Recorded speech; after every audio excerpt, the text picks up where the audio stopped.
Magandang umaga po mga kapatid. Tayo po ay tumayo at magsimula na tayo sa ating panambahan sa umaga nito. Bago ang lahat, babasahin ko muna sa Awit 136 verse 1 to 3.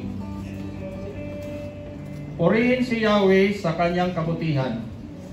Pag-ibig niya ay tunay laging tapat kailanman.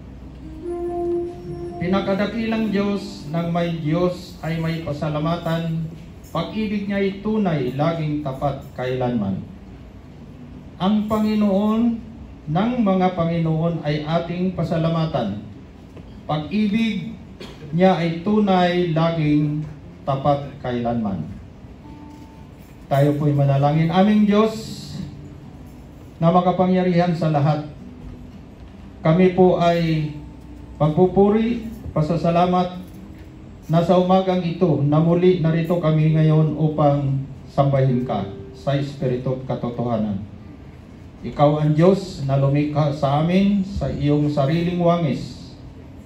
Kahit na nagkukulang, nagkakamali at hindi nakasunod sa iyong panuntunan, hindi ka sumuko sa pagmamahal sa amin.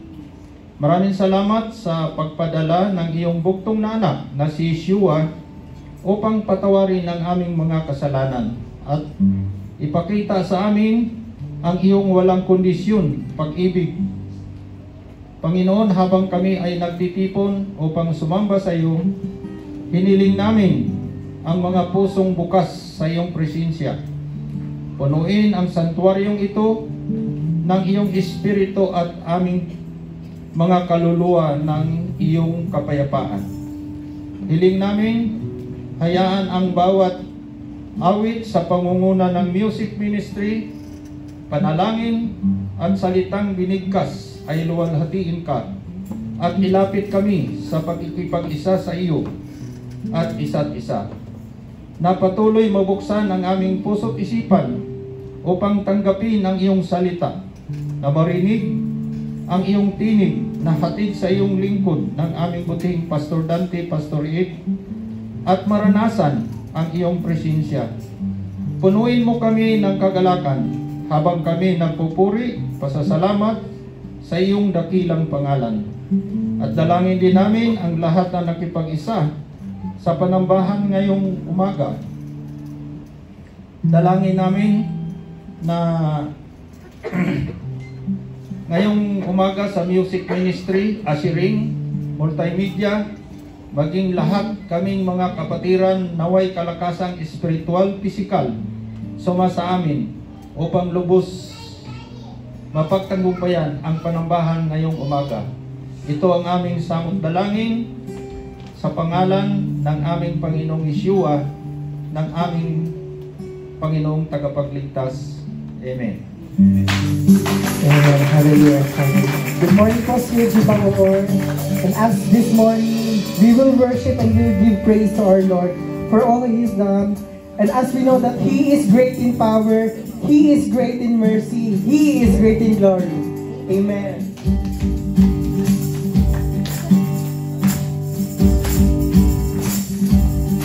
Sing, praise Him. Praising you, heavens and all that's above.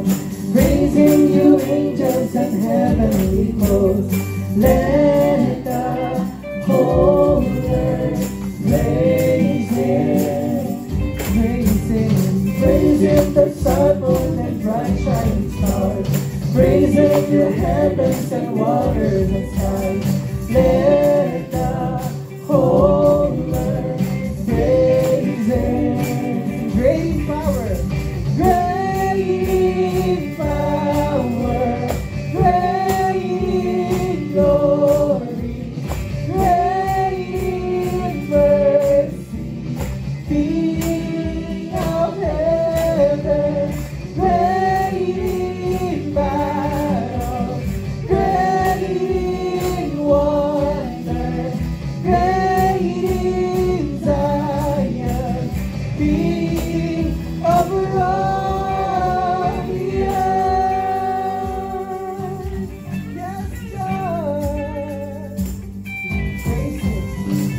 Praising you, heavens and all that's above.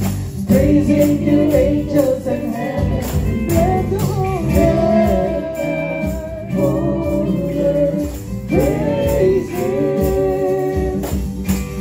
Praising your sons and bright shining stars. Praising your heavens and waters and sky. Let the whole earth praise Him.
I'll give thanks to you, Lord, and sing praise to your name, O Most High.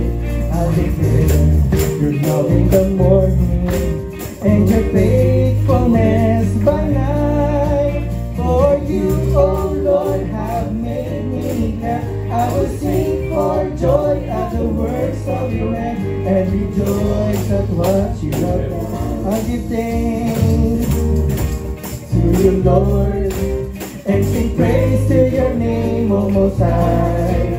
I declare your love in the morning and your faithfulness by night. For you, O Lord, have made me glad. I will sing for joy at the works of your hand and rejoice to what you have done, and rejoice at what you have done.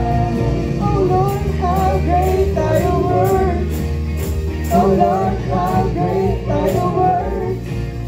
Oh Lord, how great are your works. You have made me glad. Oh Lord, how great are your works. And oh Lord, how great are your works. Oh Lord, how great are your works. You have made me glad. I will trust in the Lord, for I know that you're on my side. I can rest, I won't be defeated. Lord, you are the strength of my life. For you, oh Lord, have made me glad. I will sing for joy at the works of your hand and rejoice at what you have done. And rejoice what you have done. Oh Lord, how great are your works. And oh Lord, how great are your works. Oh Lord, how great are your works. You have made me glad. And oh Lord, how great are your works. How great. There's no one how great are your works. You have made me glad. You have made me glad. You have made me glad. You have made me glad. You have made me. You sing, you made me glad. You have made me glad. You have made me glad. You have made me glad. You have made me glad. Oh Lord.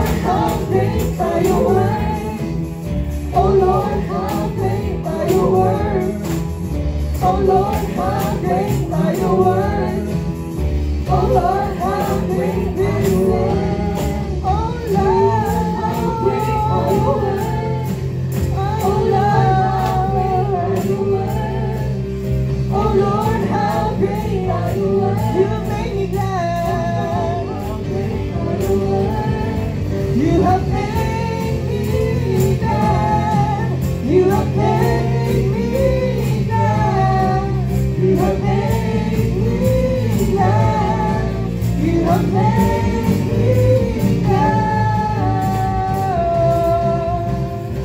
You made me glad. Hallelujah.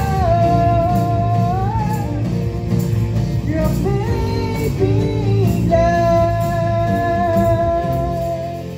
Thank you, Jesus, for all you've done. Hallelujah. Truly it is so, Lord God.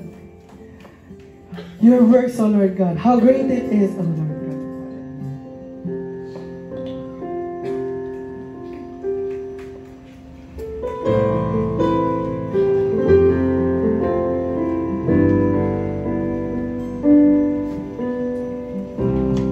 There is none like you, and no one else can touch my heart like you do. And I could search for all eternity long and find there is none like you. Sing one more time. And there is none like you.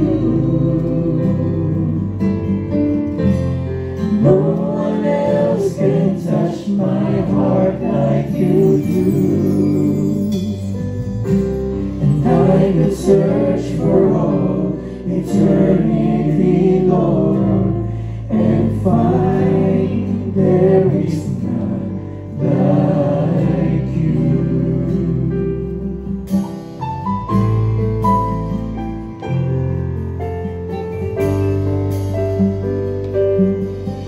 Your mercy flows like a river so wide, and healing comes from your hand.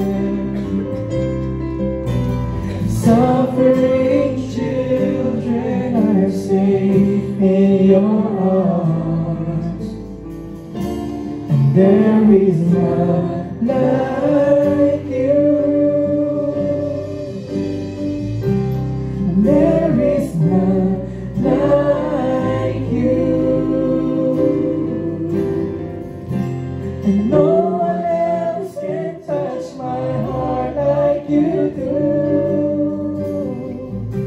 And I could search for all eternity long and find there is none like you. There is none like you, and there is none like you. And no one else can touch my heart like you do. And I could search for all eternity long and find there is none like you. I could search for all eternity long and find there is none like you.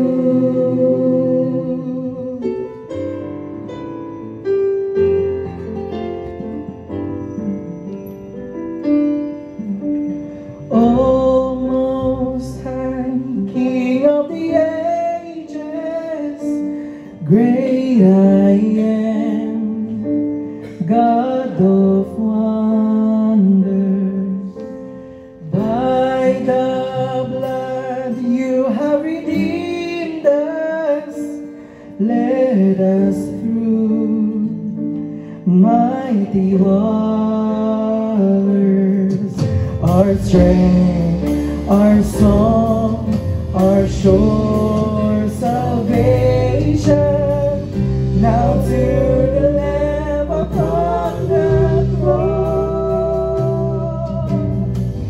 be blessing, honor, glory, power for the battle you have won. Hallelujah.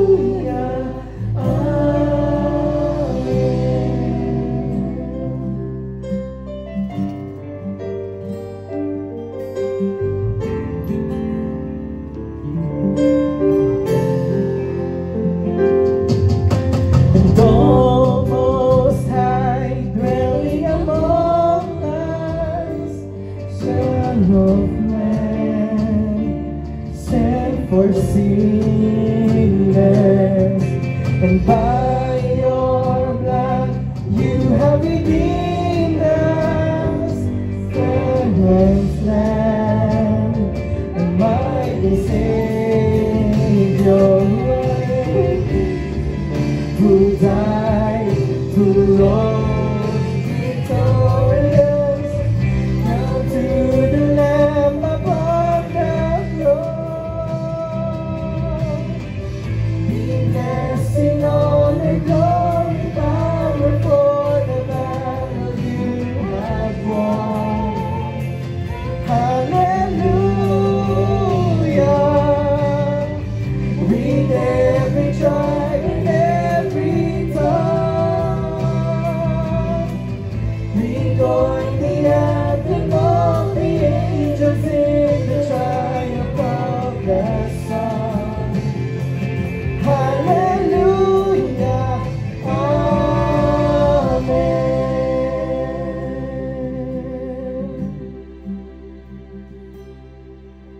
O Most High, King of the nations, robed in praise, crowned with splendor, and on that day, who will not tremble when you stand?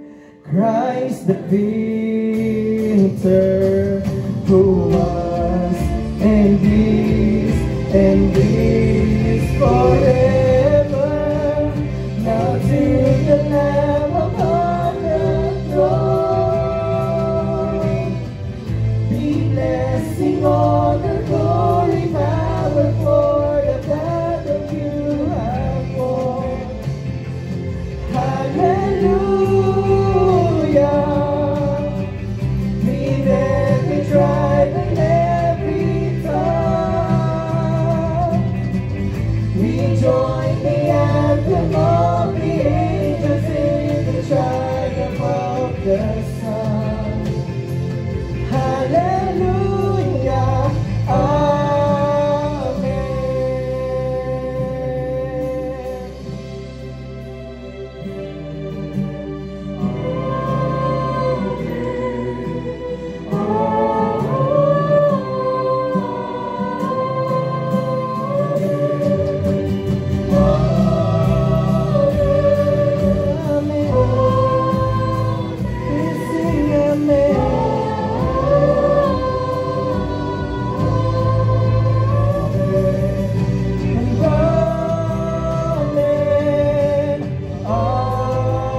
Ang sabi po sa unang Korinto, lagi akong nagpapasalamat sa Diyos dahil sa mga pagpapalang ibinigay niya sa inyo sa pamamagitan ni Kristo Jesus.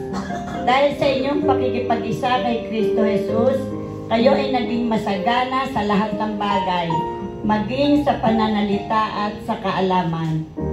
Atin po yung panalangin ng ating mga kaloob.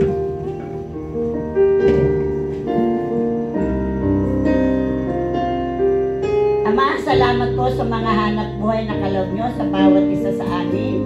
Salamat din sa mga negosyo na pinagkakatiwala nyo po sa bawat isa sa amin. Maging ito po ay trabaho, maging anuman na pinagkakakitaan namin. Salamat po. Ang amin pong alay at handog, naway maging makaluguran sa inyo, Ama, bilang pagsunod sa inyong turo sa amin na iyong mga anak. Nawa po ang mga salapin nito ay magamit sa ikalalago ng iyong iglesia. Pagpalain mo po ang mga taong nangangasiwa sa mga salapin nito. Pagpalain mo rin po ang mga anak mo na walang kakayahang magbigay. Pagpalain mo po kami lahat sa araw-araw ng aming buhay. Ito po ang aming samot dalangin naman na may pasasalamat sa tanging pangalan po ng aming Panginoong Yeshua. Amen. Amen.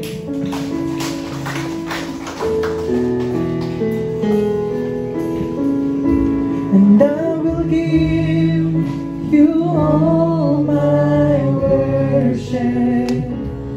I will give you all my praise. You alone I long to worship. You alone are worthy of my praise. I will give you all my worship. I will give you all my praise. You alone I long to worship. You alone are worthy of my praise.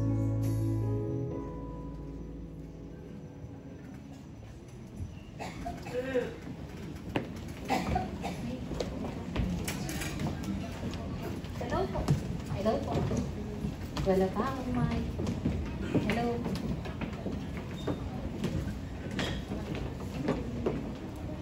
Hello.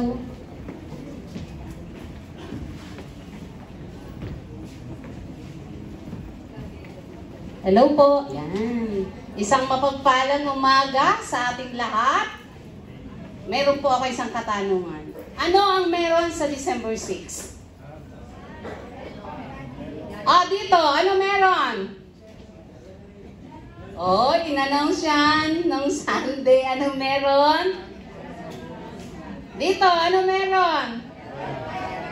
Okay, meron tayong tinatawag na LOL program at ito ay sa pamamagitan ng isang musical play. Okay? Medyo para hindi ko makalimutan, isinulat ko kasi medyo magbibigay na ako ng detalye para ito ay guide nating lahat pagpunta sa Sabado, December 6. Alinsunod sa Mateo 28:19 to 20, bilang isang iglesia na may malinaw na misyon, patuloy tayong tumutugon sa utos ng Panginoon. Ang sabi, kaya't humayo kayo at gawin ninyong alagad ko ang mga tao sa lahat ng mga bansa.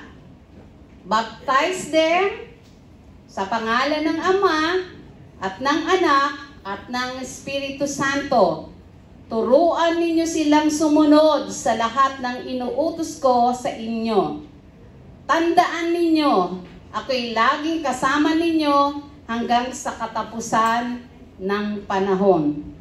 Sa maliwanag na utos ito ng ating Panginoon, ang ating simbahan ay masigasig na patuloy na nagbabahagi ng pag-ibig at kaligtasan ng ating Panginoon. Kaya bilang bahagi ng misyong ito, abalang-abala na po ang ating mga manggagawa. Meron na pong nailagay na mga hayop. Mamaya malalaman nyo kung bakit. Sapagkat ito ay pagpapahayag ng isang dakilang pag-ibig na inilahad ng ating Panginoong Jesus upang ang kaligtasan sa lupang ito ay maganap. Kaya bilang bahagi ng misyong ito, tayo po ay magkakaroon ng isang malaking event sa pamamagitan ng isang musical play. Ito po ay may pamagat na A Gathering of Faith, A Message of Salvation, na may temang Born to Save, the Child that Brings Salvation. Ang produksyong ito ay isang celebration ng tunay na kahulugan ng kapanganakan ni Kristo, isang makapangyarihang paalala na siya ay ipinanganak upang magligtas, magtubos at magdala ng pag-asa sa mundong walang inaasahan. Kasama rin dito ang paglulunsad ng ating LOLCOP o Life on Life Community Outreach Program na ang layunin na sa tuwing ika-4 na buwan, ito po ay magtitipon-tipon. Tayo po ay magtitipon-tipon upang maging buhay na patotoo sa Ebanghelyo sa pamamagitan ng pagsasama-sama upang magpalakasan sa salita ng Diyos. Tayo ay makikibahagi sa kabutihan ng Panginoon, una sa ating pamilya, pagkatapos sa ating mga kamag-anak at sa komunidad kung saan tayo inilagay ni Yahweh. Sa pamamagitan ng programang ito, hangad nating maihatid ang liwanag ni Kristo sa bawat tahanan at bawat buhay na ating maaabot. At bilang paghahanda at bahagi ng ating planning strategy, hinihikayat namin na ang lahat ay magparehistro sa kanya-kanyang LOLCOP facilitator. Makakatulong ito upang maitala ang bilang ng dadalo at maihanda ng maayos ang physical setup ng ating sanctuary. At mapapangasiwaan ng maayos ang daloy ng ating pagtitipon. Sa ganitong paraan, masisiguro nating magiging komportable, maayos, at panatag ang bawat isa habang nagpapatuloy ang pagtatanghal. Kung hindi pa po kayo nakakadalo sa unang pulong o yung gathering na ginawa natin, hindi nyo pa nakikilala ang inyong mga facilitators, so you are invited to go or ask our ushers doon po at kayo ay magtanong para maliwanagan kayo kung saan kayo nakabilong. Okay? Saan ba kayong grupo nararapat magparehistro? Sabi kong ganon, ito po ay gagawin natin sa Sabado, December 6, 2025 sa alas 5 ng hapon. Para sa mga magulang ng mga may anak, pakatandaan na ang mga anak ninyo ay uupo kasama ang kanilang mga nanay. Dahil naka-assign ang bawat LOLCOP group sa kanilang table, inihiling po namin ang inyong pakikiisa upang maging maayos at hindi tayo nagkakaroon ng kaguluhan.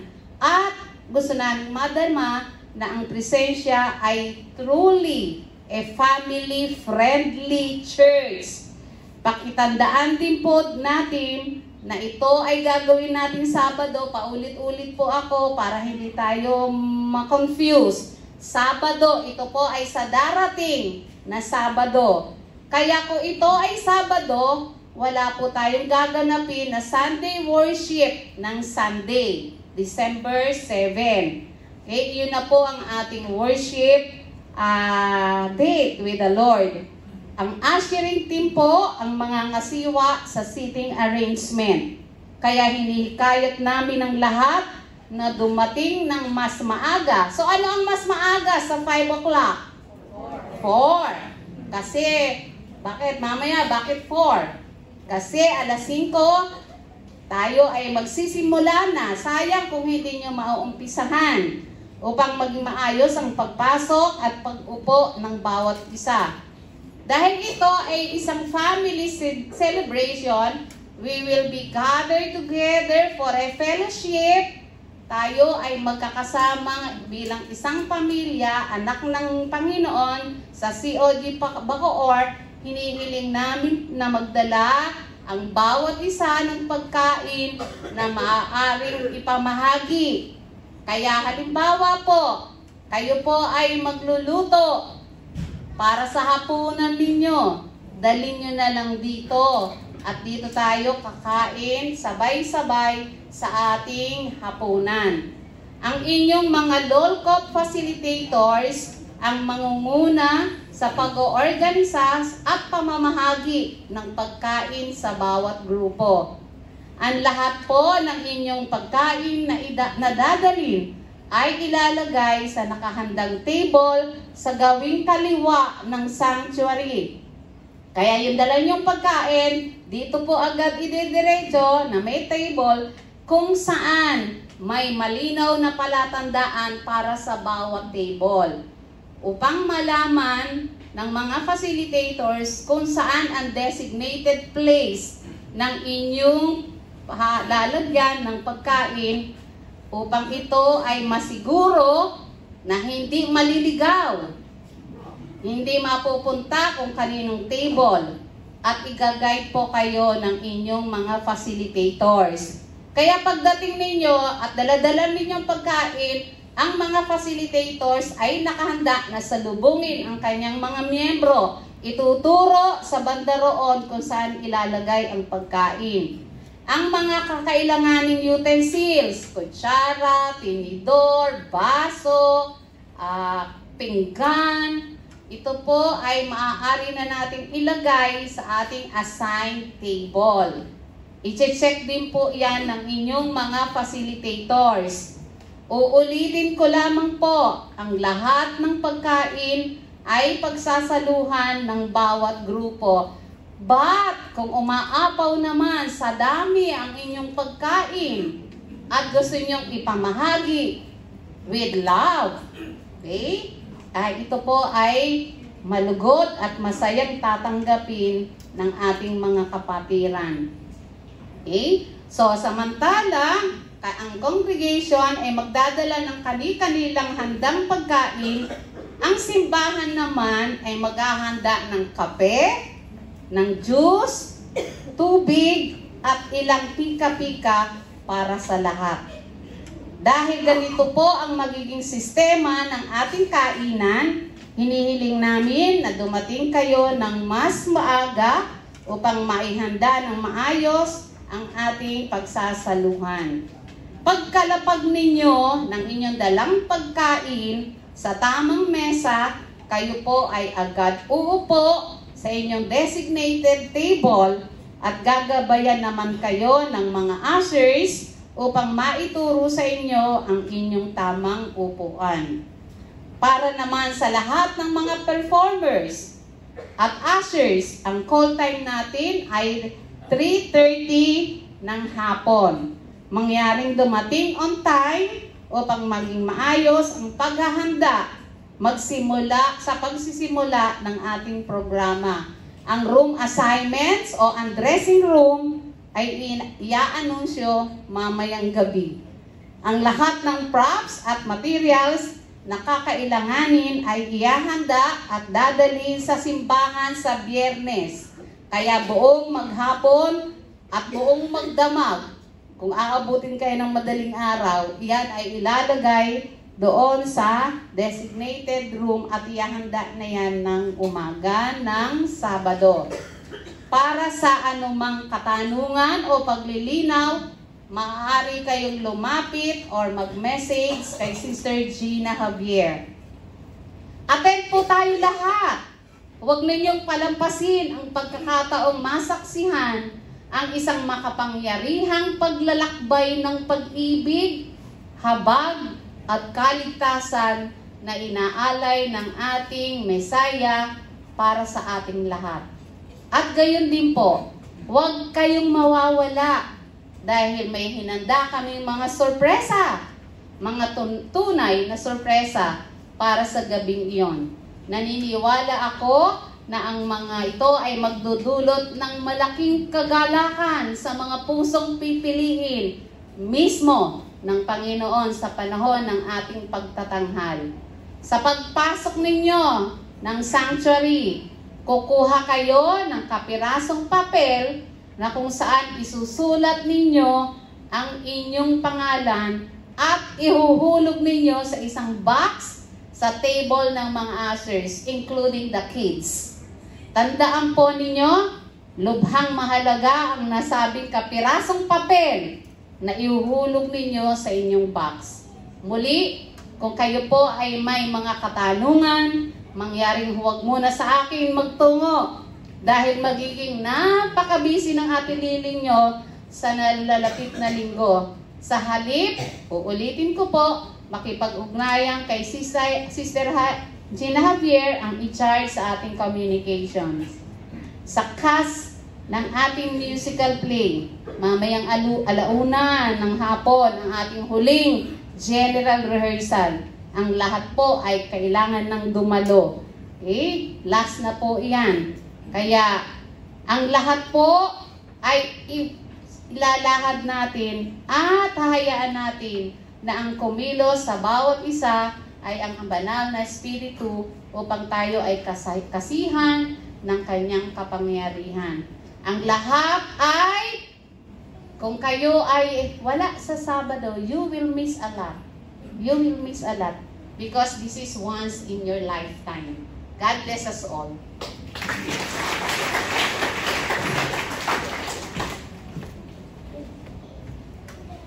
Maraming salamat, Mother Lily.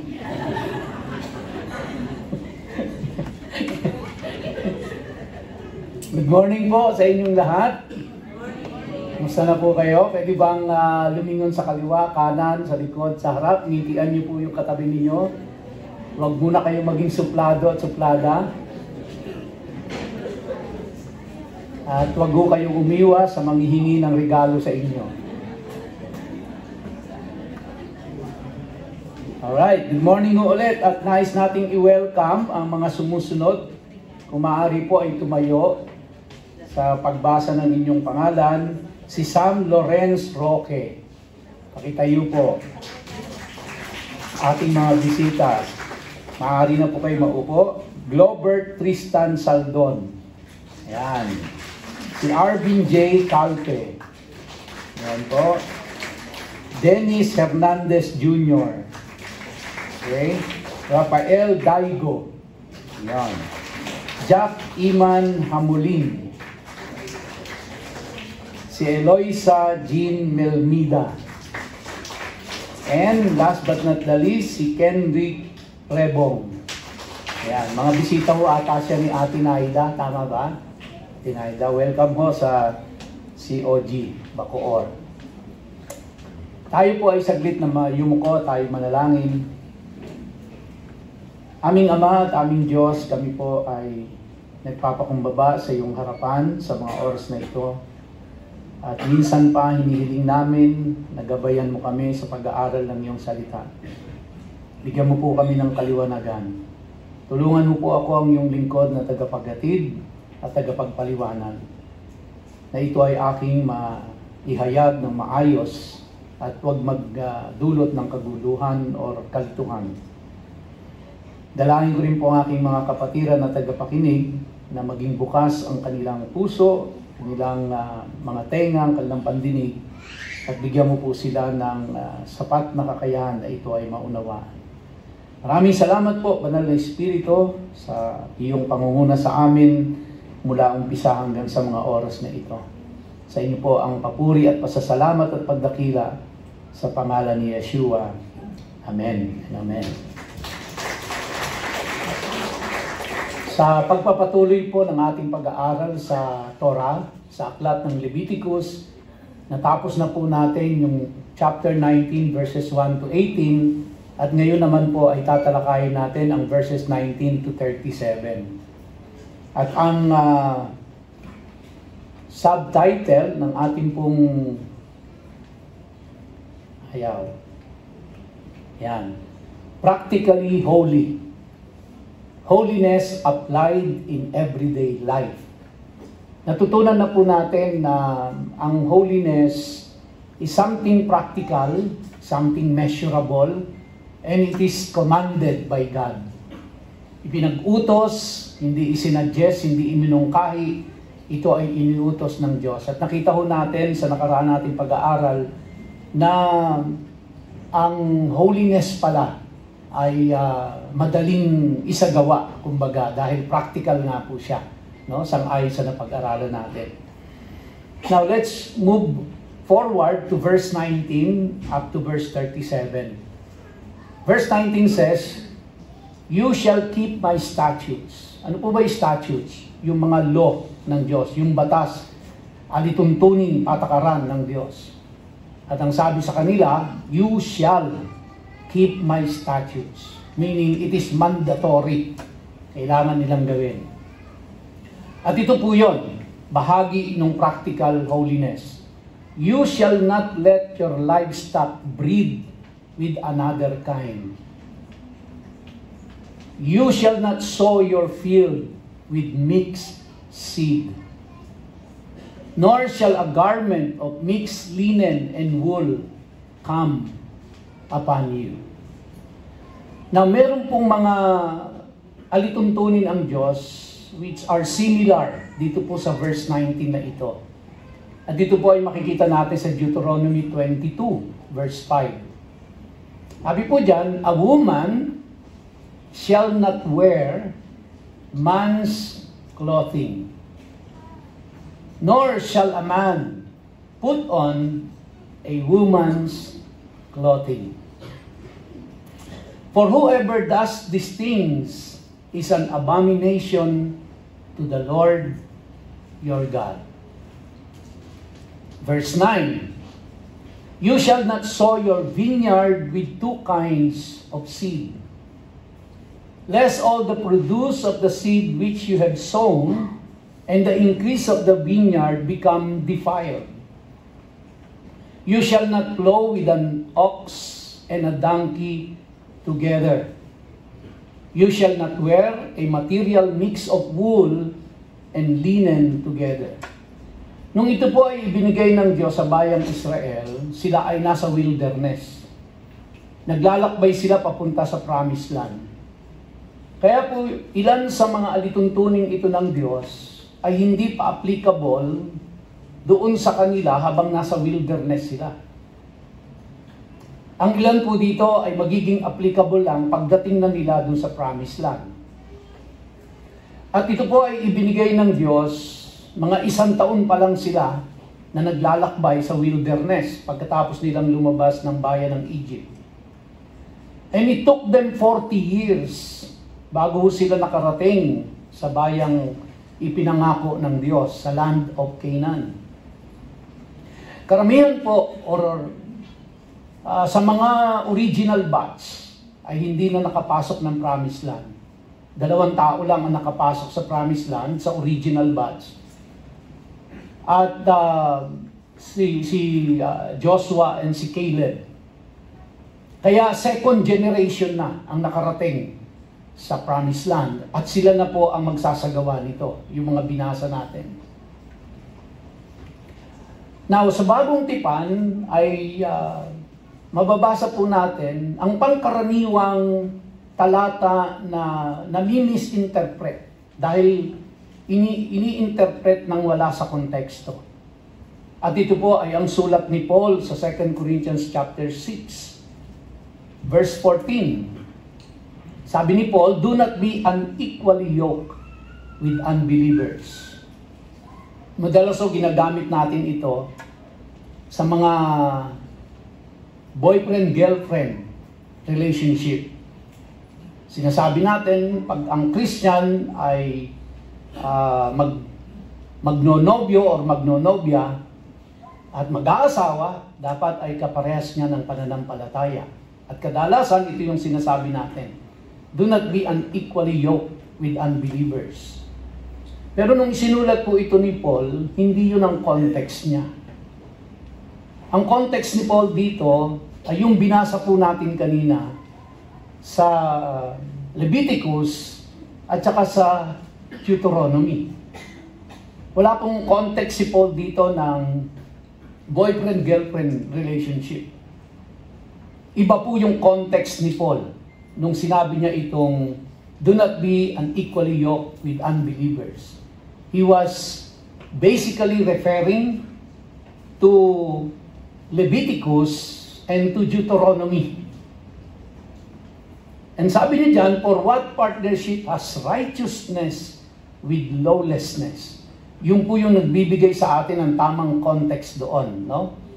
Nung sinabi niya, do not be unequally yoked with unbelievers, ang context po nun is, for what partnership has righteousness with lawlessness, or what fellowship has light with darkness? Now, pag binalikan po natin, parang sa panahon natin, no?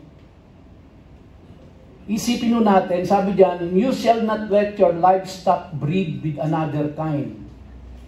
So, ibig sabihin, hindi pwedeng ipag-breed ang magkaibang hayop. No? Kung baga yung pong baka ay hindi pwedeng ipag-breed sa kabayo. To exaggerate. Pangalawa po, sabi, you shall not sow your field with mixed seed. Hindi pwedeng may buto ng pakwan, may buto ng milon, may buto ng kalabasa, magkakasama sa isang bukirin. So, yun po yun. Pangatlo po, nor shall a garment of mixed linen and wool come upon you. So, kung ang pasuotan ay wool, huwag mong sasamahan ng linen. Huwag mong sasamahan ng cotton. So, dapat kung wool, wool, kung linen, linen. At ang sabi ng Panginoon, na ito ay abomination. Sabi po sa Deuteronomy 22, a woman shall not wear man's clothing. So, ang kababaihan daw po ay huwag magdamit ng damit na panlalaki. Of course, sa panahon natin ngayon, hindi naman ganito ang kasuotan nila. Iba po yung kasuotan nila. Kaya po ito ay kukunin natin sa konteksto nila. At sila ay nasa 14th century BC. No, 14th century before Christ. At nasa wilderness sila nito, papasok sila sa Canaan. Now, we have to understand the context behind all of this. No, hindi yun natin siya pwedeng i-interpret ng ganyan lang, nang hindi natin kinukonsider yung kultura. At ano ang dahilan ba't binibigay ng Diyos sa kanila ang mga alituntunin ito? Tandaan niyo po, nung sila ay galing ng Egypt, papunta silang Canaan. Kung natatandaan niyo doon sa nakaraan nating pag-aaral, ang sinabi ng Diyos sa kanila, huwag niyong pamamarisan yung inyong pinanggalingan at huwag niyong gagawin yung ginagawa nung inyong dadatnan. Kaya dapat maging kakaiba kayo sa kanila. Okay? So, at ang sabi diyan, nor shall a man put on woman's clothing. Walang cross-dressing. Hindi pwede. Diba? At ang sabi ng Diyos, for whoever does these things is an abomination to the Lord your God. Kasuklam-suklam sa Diyos yan. Again, ulitin ko po, we have to understand the cultural context. We cannot be so dogmatic about it and interpret everything literally without considering the very context kung bakit ito ang mga alituntunin ng Diyos sa kanila. But of course, we can learn a lot of principles dito. Sa verse 9, ng Deuteronomy 22, you shall not sow your vineyard with two kinds of seed. Kasi po, practically speaking, kaya ay hindi pinagbabawal sa kanila yan.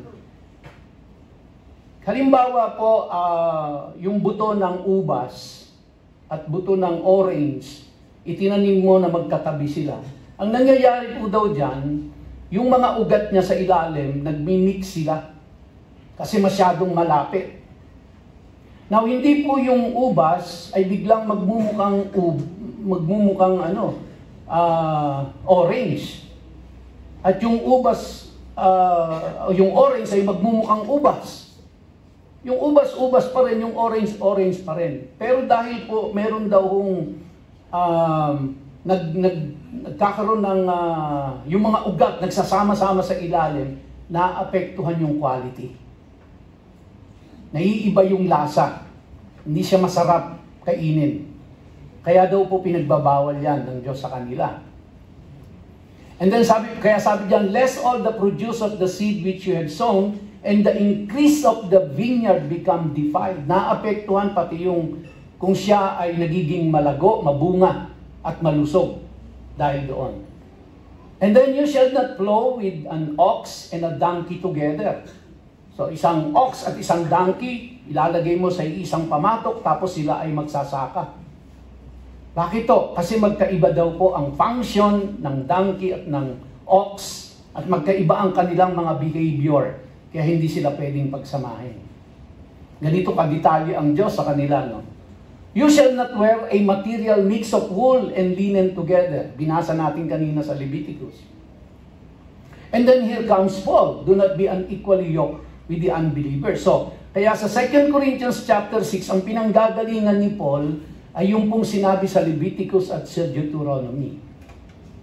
So, in other words, ang nais na iparating sa kanila dito ay dapat magkaroon ng respect for God's distinction. Now, kapag pinilit po nating sagutin ang katanungang bakit, hindi ho tayo makakasumpong ng kahit anong kasagutan.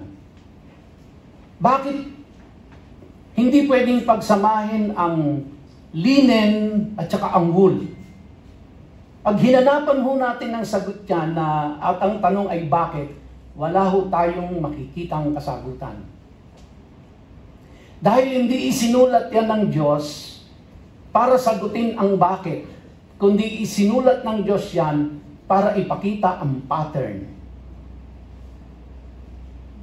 Kaya natatandaan niyo po yung sinabi ko sa inyo noon, na kung tayo ay mag-i-interpret ng Biblia, at ang ating tatanungin ay laging bakit, hindi ho tayo makakasumpong ng sagot. Dahil nung isulat ng Diyos yan, hindi niya yan isinulat para sagutin ang bakit. Isinulat niya yan para maging pattern.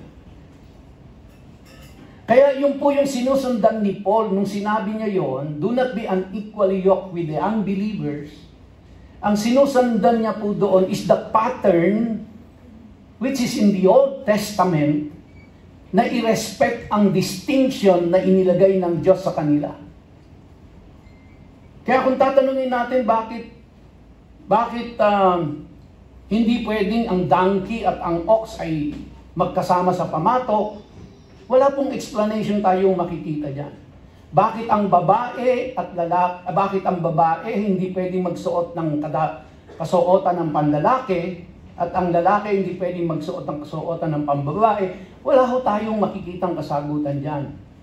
Dahil ang ipinakikita po diyan ng Diyos ay pattern.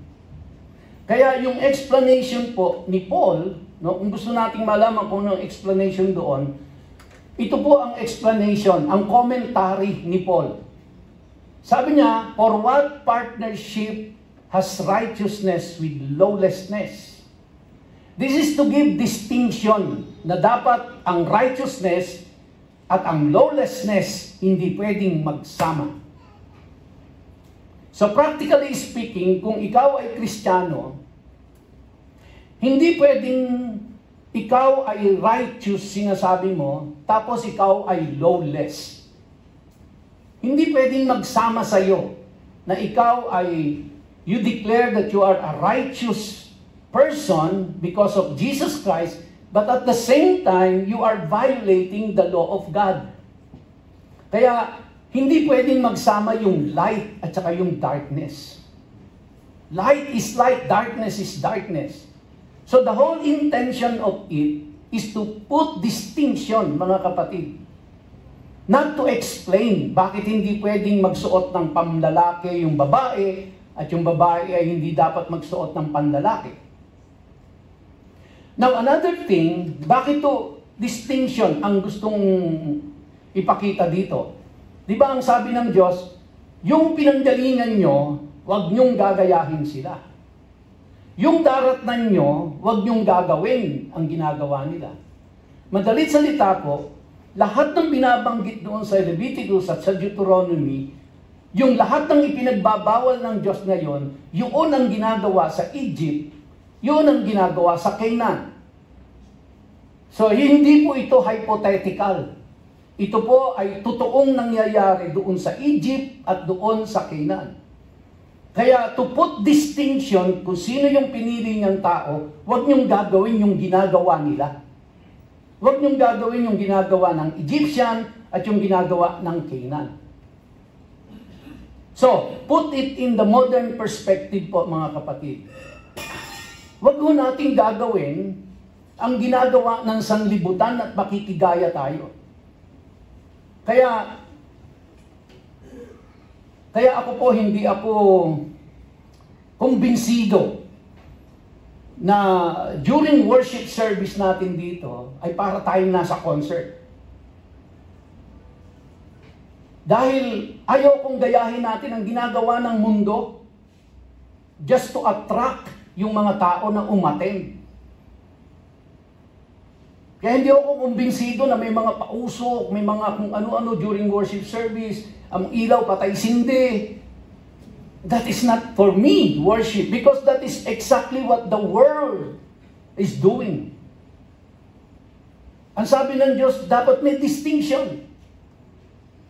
Dapat may distinction. Hindi bali nang maparatangan tayong makaluma tayo. Pero kung yun ang acceptable na pagsamba sa Diyos, then di bali na ho, na maparatangan tayo. So the same way, no? Sabi ni Paul, hindi pwedeng magsama ang light at darkness. Hindi pwedeng magsama ang righteousness at lawlessness. So, God created the world with boundaries and distinctions. And we have to respect that. Kaya, kung tatanungin nyo ako, bakit pinagbawal ng Diyos yon? Hindi ko alam. Except, naglagay siya ng distinction. Kasi pag pinilito nating interpretin yon, at hanapan ng kasagutan ng katanungang bakit, mauuwi ho tayo sa allegorical interpretation of the Scripture.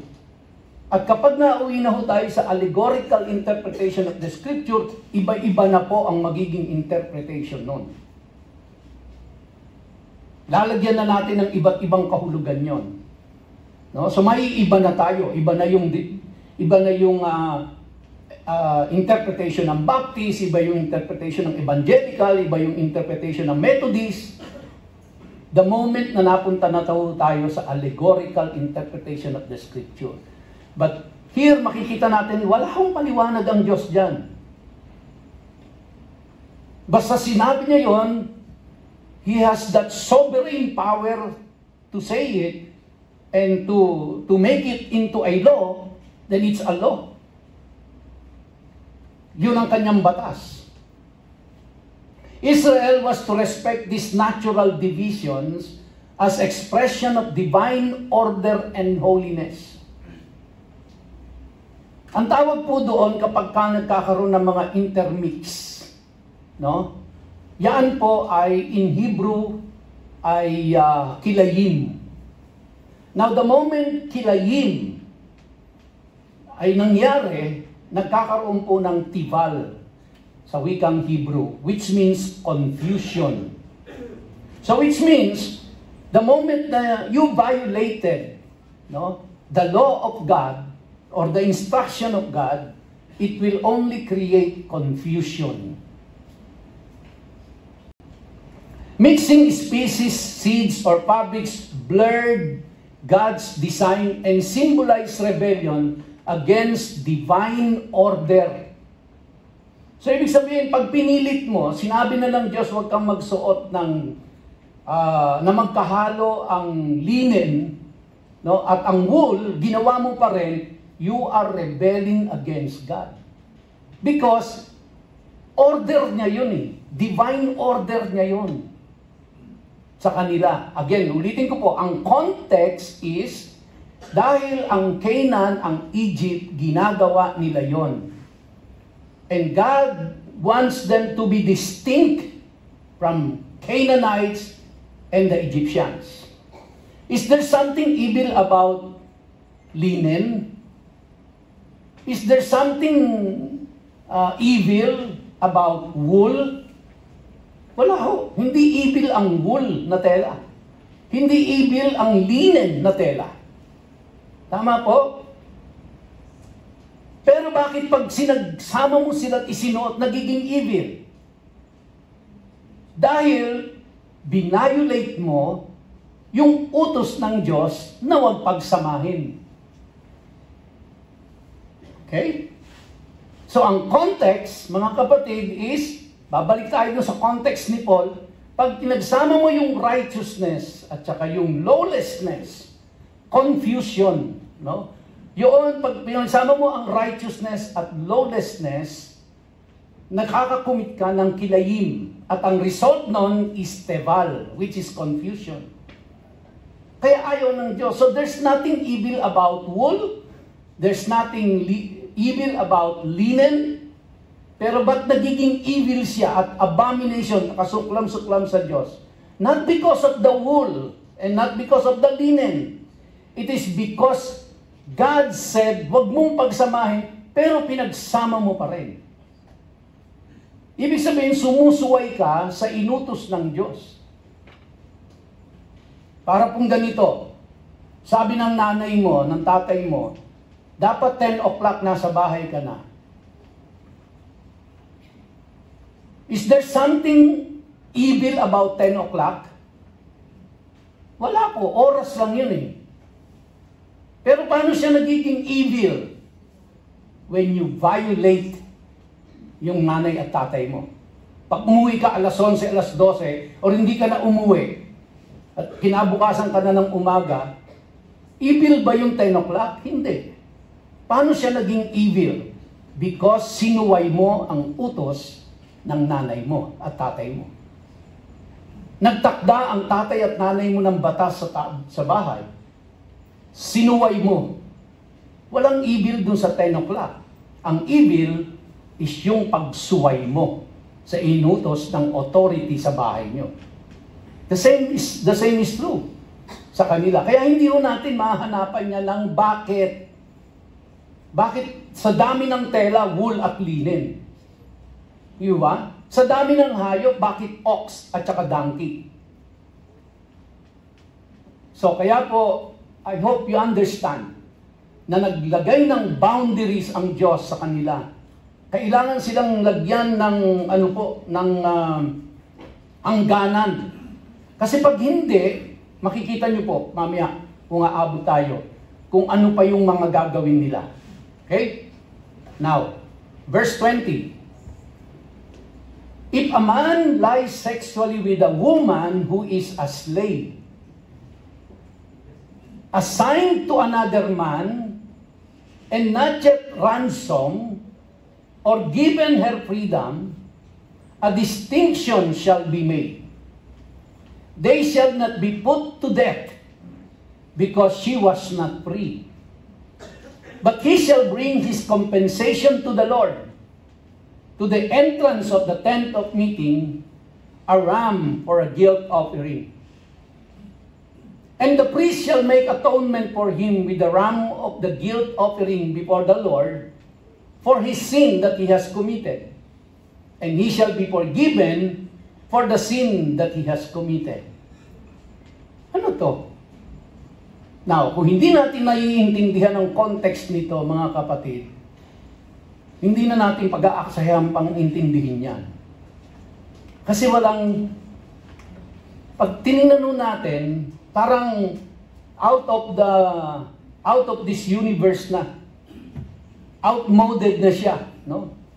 Sabi diyan, if a man lies sexually with a woman who is a slave, nakipagtalik yung lalaki sa isang alipin, na, sabi diyan, assigned to another man, na may boyfriend. Yung alipin na yon, na babae, may boyfriend siya. Pero mayroong isang lalaki na na-attract sa kanya at nagkaroon sila ng pagtatalik. Sabi diyan, at yung babae ay hindi pa nararansom or hindi pa siya free dahil slave siya, a distinction shall be made. Ganito po yan. Kunin natin ang context. Noong panahon po nila, again, 14th century BC, legal, moral, ang tatay ibenta ang anak niya na babae.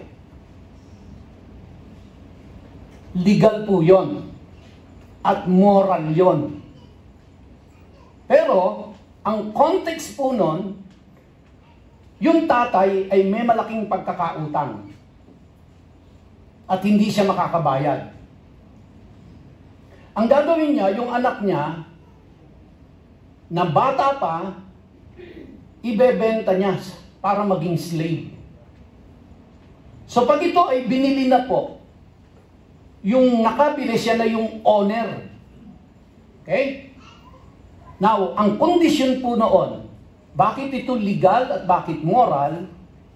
Kasi walang pambayad yung tatay sa utang at wala na rin siyang ipapakain. Wala na rin siyang, kumbaga, ipagpapaaral. Kaya ang gagawin po nung bumili, sisiguraduhin niya na ang binili niyang slave, now remember, ito po ay slave ng mga Hudyo, hindi ito slave ng Egypt. Ibang-iba ang slave ng Egypt, ibang-iba ang slave ng Canaan, sa slave ng Jew, ng mga Hudyo. Yung nakabili doon sa batang babae, sisiguraduhin niya na dapat siya ay merong maayos na tahanan. Sisiguraduhin niya na dapat yung bata ay merong kinakain. Sisiguraduhin niya na dapat yung bata ay merong damit. Lahat ng mga basic needs niya kailangan maibibigay sa kanya. At sisiguraduhin niya na yung kanyang biniling slave na yon ay nasa ilalim ng kanyang proteksyon. Anuman sa mga patakaran na ito at mga requirements na ito ang hindi niya matupad, pananagutan ito nung nakabili. So hindi po siya yung tipong binili para maging alipin, maging pagpapalipasan niya ng oras or aabusuin niya, hindi po yan. Kaya doon niya makikita kung bakit, at ang tawag po dyan is bond servant. Kaya makikita niyo po si Paul kung bakit niya sinabing, I am a bond servant of Jesus Christ. Yun po ay may tono ng very proud siya. Bakit? Kasi as a bond servant, yung pinaka-owner mo, sisiguraduhin niya ng lahat ng pangangailangan mo ay provided sa'yo. Kaya si Paul po, nung sinabi niyang, I am a bondservant of Jesus Christ, he was very proud na siya ay bondservant because alam niya, Jesus Christ will provide yung protection, yung shelter, yung food, everything, ipoprovide sa kanya. So ngayon, pag ito pong slave na ito, ay dumating sa 15 years old, may option yung nakabili. Ang unang option niya, pwede niyang gawing asawa niya. Legal po yan. Moral yan sa kanila. Kaya alisin niyo yung isip niyo sa konteksto natin. Hindi mag-a-apply. Pangalawa, pwede niyang yung anak niya, ipakasal niya doon sa slave na yon. Pangatlo, pwede niyang pagkatapos ng term, no, na siya ay slave, siya ay bibigyan na ng freedom. Malaya na siya. Now, pang-apat, pwedeng ipatubos niya doon sa tatay. Para maibalik doon sa tatay. Tutubusin. At merong karampatang halaga po yun. Now, paano ang nangyari dito? Slave siya, siya ay merong boyfriend na. Na wala pa akong nangyayaring pagtatalik doon, naging boyfriend niya na. Kaso merong ng aswang. Nakita na, naispatan sa palengke. Habang bumibili doon at tinutusan ng amo. Niligaw-ligawan, inaswang, yung babae naman na tangay sa mga magagandang salita, na mga mabulaklak na mga pangako, nagkaroon sila ng pagtatalik. Okay? So, ang sabi po dyan, make a distinction or a distinction shall be made. Ibig sabihin, kailangan malaman kung ano ang nangyari, ba't nagkaganon. Ito ba ay deliberate na kasalanan or bunga lang ito ng kahinaan? Ano ang mangyayari po doon sa lalaki na gumalaw sa kanya? Una, hindi niya mapapangasawa yung babae na yon. Pangalawa, babayaran niya yung owner ng servant na yon. Pangatlo, babayaran niya yung tatay ng slave. Pang-apat, mag-o-offer siya sa templo. Sa madalit salita po, kung ikaw yung lalaki na ng aswang, napakamahal ng babayaran mo. Kaya, ito po ay deterrent para wag gumawa ng ganon. Kasi napakalaki ang involved na halaga dito. At yung pinangarap mong babae na inaswang mo, hindi pa mapapasayo. Okay? Kaya sabi po dyan, bakit they shall not be put to death? Because kailangan magkaroon ng distinction. Ano ba yan? Bunga ng deliberate sin or bunga ng kahinaan? Remember, 15 years old tong bata. Now, hindi natin alam kung ilang taon yung lalaki. So, it's possible nagre-range sa the same age. And so, you have to determine, ito ba yung natangay lang sila ng bugso ng kanilang mga damdamin? O talagang parang murder na pinagplanuhan nila ito? You have to make a distinction. Now, bakit po gano'n ang mga kondisyon? Dahil ang sabi diyan, because she was not free. Ibig sabihin, yung bata po, hindi pa siya binibigyan ng freedom nung nakabili sa kanya. Nasa ilalim pa siya ng pangangalaga nung nakabili sa kanya. Okay? Kaya ganoon yung mga patakaran. Nag-a-apply ba sa atin ngayon to? Hindi. Kasi yung tatay dito magbebenta ng anak niya. Di ba? Sabi sa verse 21, but he shall bring his compensation to the Lord. To the entrance of the tent of meeting, a ram for a guilt offering. Pinakamahal pa ang kailangan niyang ihandog diyan. Babayad siya dun sa owner, babayad siya dun sa tatay, babayad siya dun sa templo. At hindi pa mapapa sa kanya yung inaswang niya. And the priest shall make atonement for him with the ram of the guilt offering before the Lord for his sin that he has committed. And he shall be forgiven for the sin that he has committed. Bakit po? Ano ba yung dinala niya? Yung guilt offering, which is, yun po yung reparation offering. No, bilang pagbabayad utang, kumbaga, doon sa kanyang ginawang pagkakasala. Then ano mangyayari doon sa boyfriend? Automatic po yun, putol na ang relasyon nila. So, ang mangyayari, yung babae po na nagpatangay sa kanyang damdamin, at pumatol doon sa nang aswang sa kanya, yung totoong mahal niya, hindi na mapapunta sa kanya. Eh paano naman yung boyfriend na mangyayari sa kanya? Sorry. Sorry ka na lang. Ganun ho yun. Wala nang habol po yung boyfriend. Maghanap ka na lang ng ibang girlfriend. That's their law.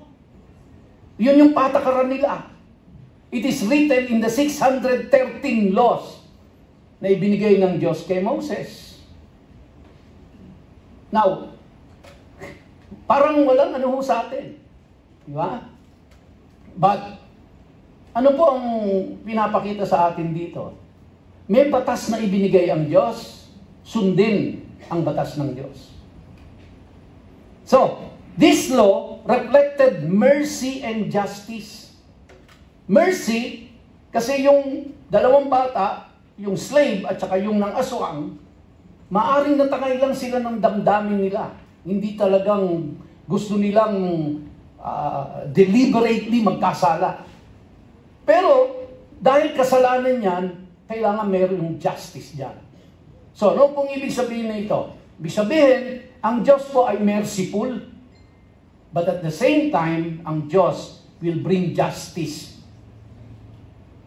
Kaya hindi pwedeng iisipin natin na ang Diyos maawain naman, ang Diyos ay pag-ibig, kung magkasala ako, patatawarin ako. Yes, of course. Kung ikaw ay totoong magsisisi, hingi ng tawad sa Diyos, kasi yung pong ng aswang, pwede ho siyang mag-offer handog, katulong yung priest, at mapapatawad siya Pero, babayaran niya lahat yung dapat niyang bayaran. So, it means, may mercy, may justice. Recognizing distinction in culpability between weakness and wickedness. Magkaiba po yun. Wickedness and weakness. God's law balances justice with compassion, protecting the vulnerable. Sinong vulnerable doon? The slave, 15 years old. At siguro, kasing edad niya rin yung teenager din, yung nag-aswang sa kanya. Application, holiness respects God's moral order. Even in complex human situations, we must discern between deliberate sin and weakness. Verse 23. When you come into the land, pagdating nyo doon sa land of Canaan, and plant any kind of tree for food, tingnan nyo po ito, then you shall regard its fruit as forbidden. Magtatanim kayo doon, pero yung bunga niyan, huwag nyong kakainin. Kailan? 3 years it shall be forbidden to you. It must not be eaten. Bakit kaya? Magtatanim kayo, pero 3 taon, habang namumunga yan, huwag nyong kakainin. Bawal.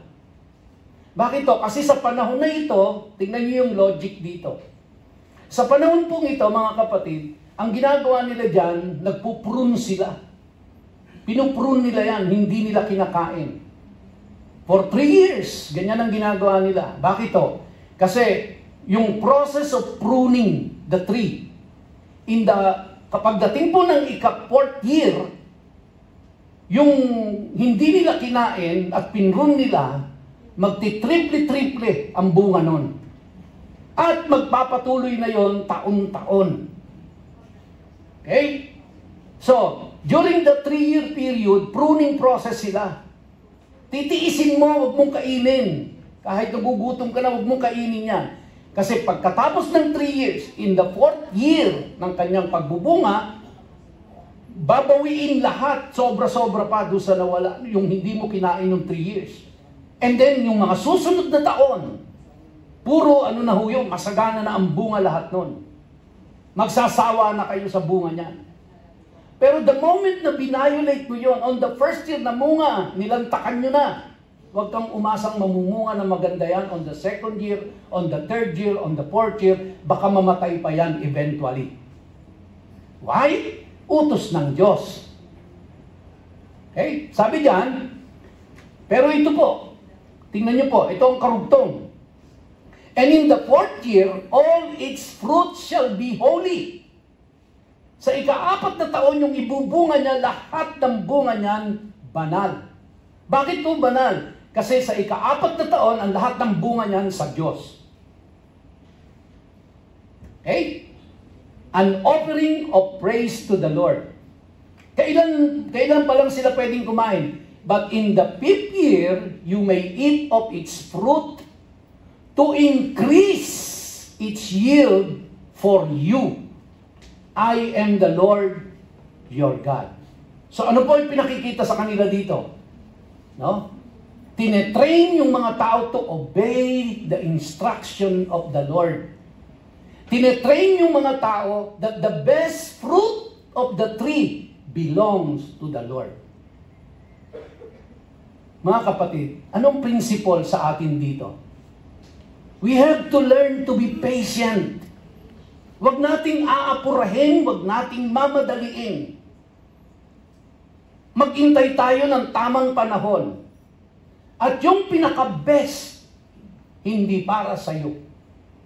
Hindi para sa atin. Isipin natin, di ba?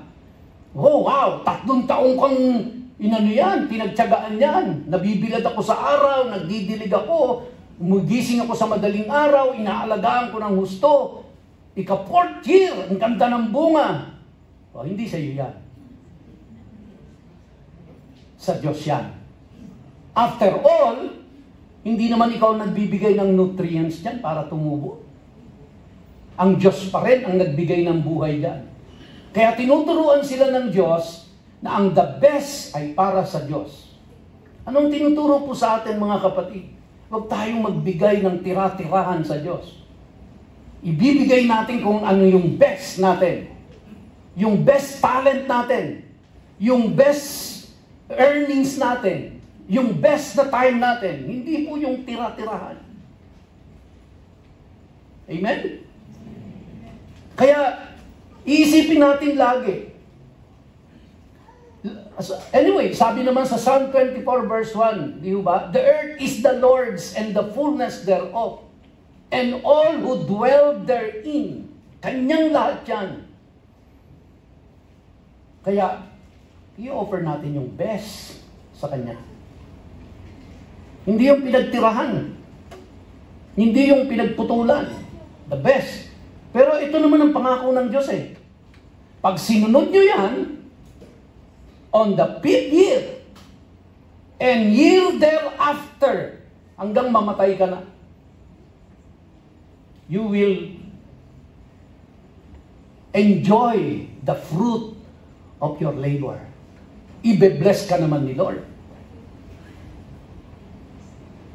So, mga kapatid, second point natin, una is to give respect to God's distinction. Pangalawa po is reverence God's dominion. God's people must recognize His sovereignty in all areas. Work, worship, and relationship. So God is teaching them responsible stewardship. Remember, if everything in this world belongs to God, we are just stewards or stewards of it. Tagapamahala lang po tayo. At salamat dahil pinagtiwalaan tayo ng Diyos. No? The first fruits of trees were forbidden for 3 years. In the 4th, all fruit was dedicated to God. In the 5th year, the people could eat the fruit. This cultivated faith, patience, and acknowledgement of God's ownership. So stewardship begins with giving God the first and best. That's good stewardship. Giving God the best. Tayong pahu ako. Verse 26. Inulit na naman ng Diyos ito, no? Sinabi niya to sa Exodus and our previous study, you shall not eat any flesh with the blood in it. Walang dugo. Bawal ang dinuguan. Kahit na may puto sa Goldilocks. Ano pa po? That's plain and simple. You shall not interpret omens or tell fortunes. Baka kayo po ay nagpupunta pa sa Quiapo at nagpapahula doon. Bumibili ng mga agimat.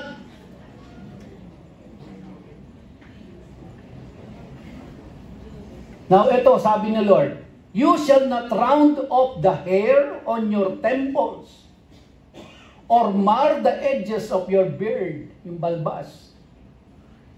You shall not make any cuts on your body for the dead or tattoo yourselves. I am the Lord. Huwag niyong hihiwaan ang mga katawan ninyo. Huwag niyong tatatuan yan. Again, putting it in context, mga kapatid. Bakit ba bawal ito sa Diyos? Ang paghiwa at pagtato. Now, putting it in the right context, kasi po sa Egypt at saka sa Canaan, ang paghiwa sa katawan at pagtato sa katawan ay parte ng pagsamba nila sa Diyos-Diyosan. Kaya mahigpit na ipinagbabawal ng Diyos yon, kasi huwag niyong gagayahin sila na naghihiwa ng katawan at nagtatato sa katawan dahil yun ay form of worship nila. Sumasamba sila sa Diyos-Diyosan doon sa pamamagitan ng pagtatato sa katawan. At ganyan din ang ginagawa sa Canaan. Kaya kayong mga Israelita, piniling tao ng Diyos, huwag niyo silang gagayahin. Now, ang question ko, kung hindi ko naman ginamit sa pagsamba, nilagay ko lang dito, kunyari, dahil na mahal ko yung asawa ko, Lily, my love.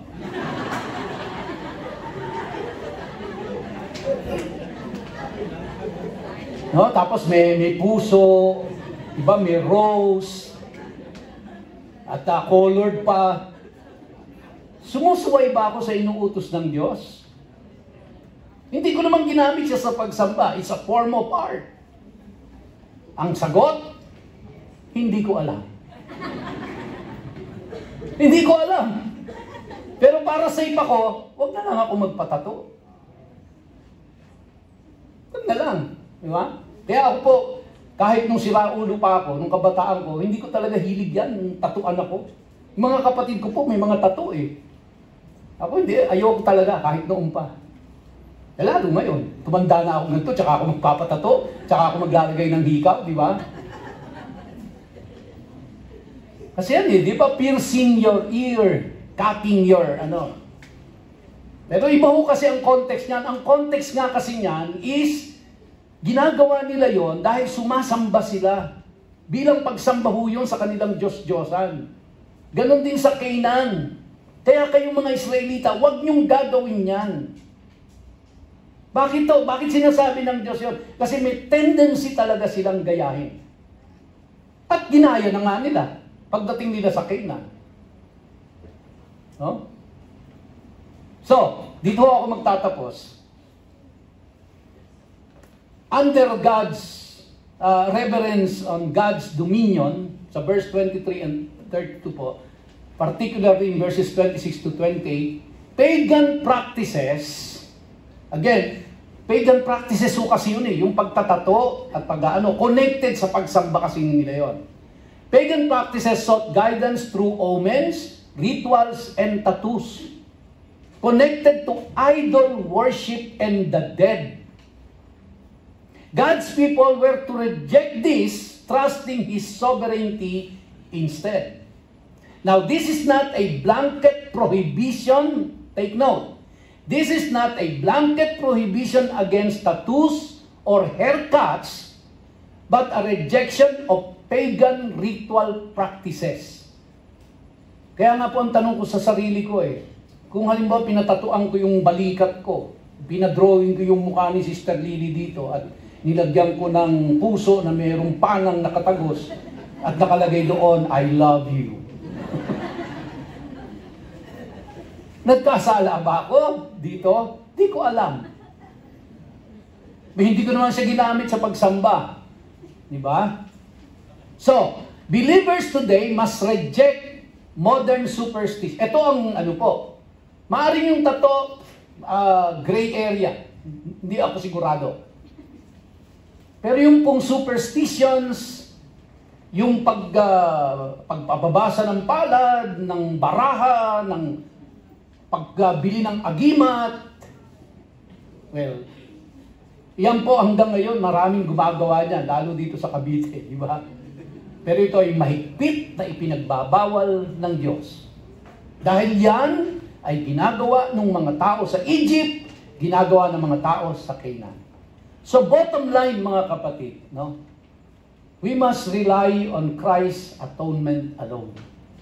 So bottom line of everything that I have said sa umagang ito, no, mga kapatid, is practical holiness ang pinag-uusapan natin.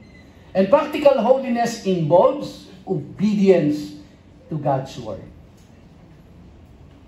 Now, obedience to God's Word means living in holiness.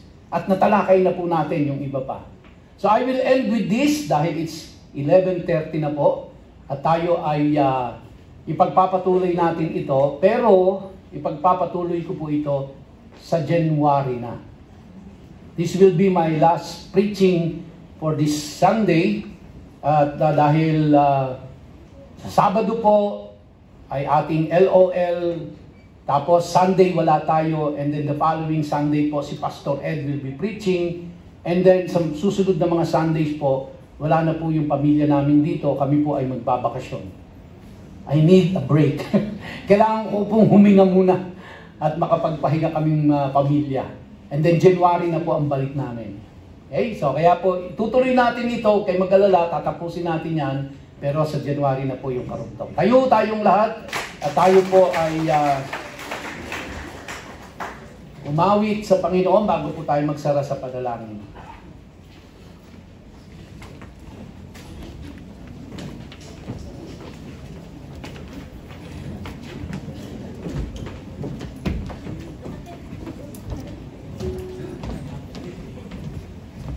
Pwede po bang muli ating palakpakan ng ating Panginoon? Kapagod siya napakabuti.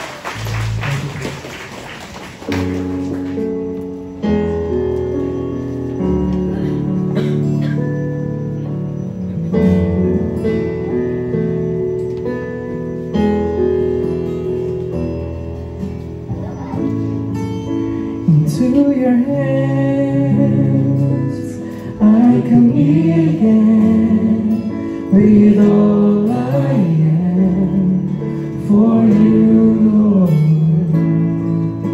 You hold my world in the palm of your hands, and I am yours forever.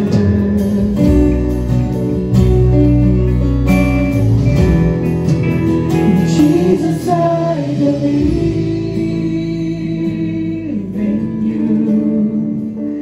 Jesus, I belong to you.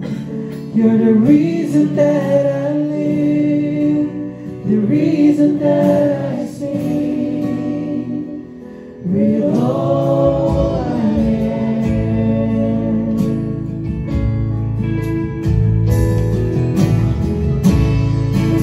I'll walk with you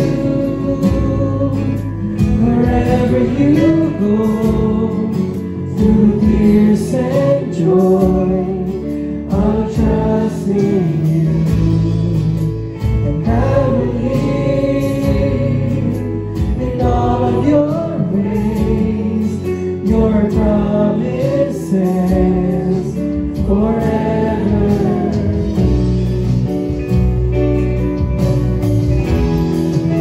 In Jesus I believe in you. Jesus, I belong to you. You're the reason that I live, the reason that I sing. Jesus, I believe in you. Jesus, I belong to you. You're the reason that I live.